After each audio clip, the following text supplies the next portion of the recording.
Marguerite's mother, Mary Lee, was the slave of a man named John Savin when she was a child. Following emancipation, Savin moved from Maryland to Illinois. Surprisingly, Mary moved with him, working as a servant for the Savin family. John Savin was, to all appearances, a prominent and upstanding citizen. All this is new to me.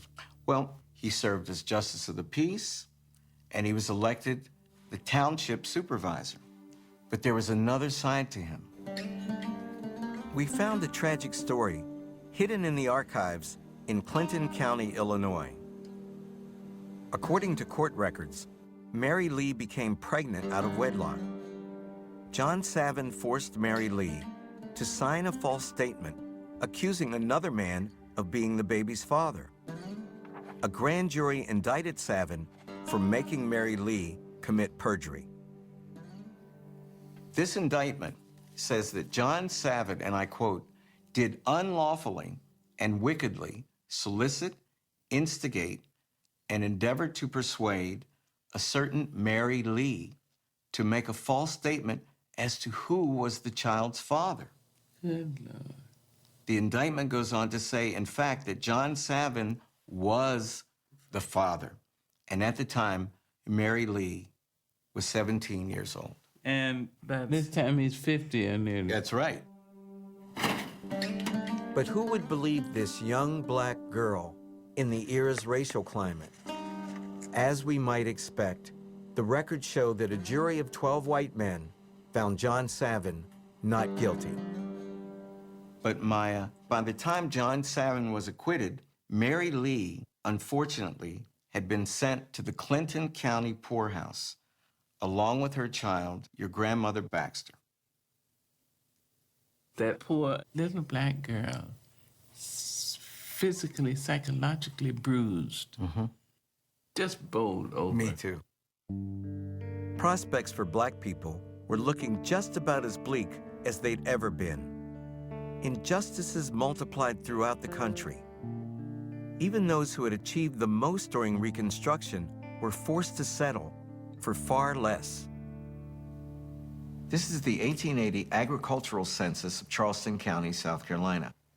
Julius Tegman, rents for fixed money rental, 10 improved, 10 unimproved. Acres of land. He went from a slave to a soldier to an elected state official. Now he's back to being a tenant farmer in 15 years. I mean, what a roller coaster ride your great-great-grandfather had had. This is unbelievable. I'm sorry, I'm at a loss. In the first days of freedom, tenant farming and sharecropping helped black people get on their feet. But soon they became a trap, little more than slavery by debt. The same old masters were back on top, exploiting our people all over again. The ups and downs of your great-great-grandfather's life give us a sense of what it was like, even for black people who became successful. Very quickly, the tide could turn, fortune is reversed. We had 10 years of freedom, 1866, 1870, and we ran things. It's not really freedom if it's only 10 years. Yeah. True freedom is forever. The South sank even deeper into poverty. African Americans lost their rights. Racist violence intensified, and Jim Crow segregation became the law of the land.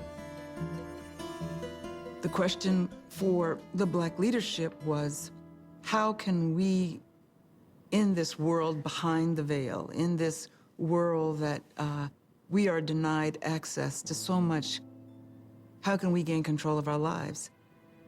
What could people who were segregated, who were expected to live in an inferior position, how could those people take that segregation and literally use it to their advantage? This is where my great-grandmother Maud resided, Cumberland, Maryland. My cousin Johnny still lives here. We had heard that during the 1890s, when our people's hopes were at their lowest, Maud helped found an all-black Episcopal church, St. Philip's Chapel. We've come to talk to Father Chapman at the Emmanuel Episcopal Church to hear what he knows. So this is the original list of St. Philip's congregation. So Mrs. Edward Gates. Yeah. That's Maud. Yeah. Pansy, their daughter, my great-aunt Pansy. Boy, I wish Daddy could see this. Skip and I have talked over the years and always thought that Edward, Skip's grandfather, my great-grandfather, was the one who was driving the family to the church here, but it appears through records that Maud was the first. So that's pretty amazing in itself that she... So Maud dragged them all.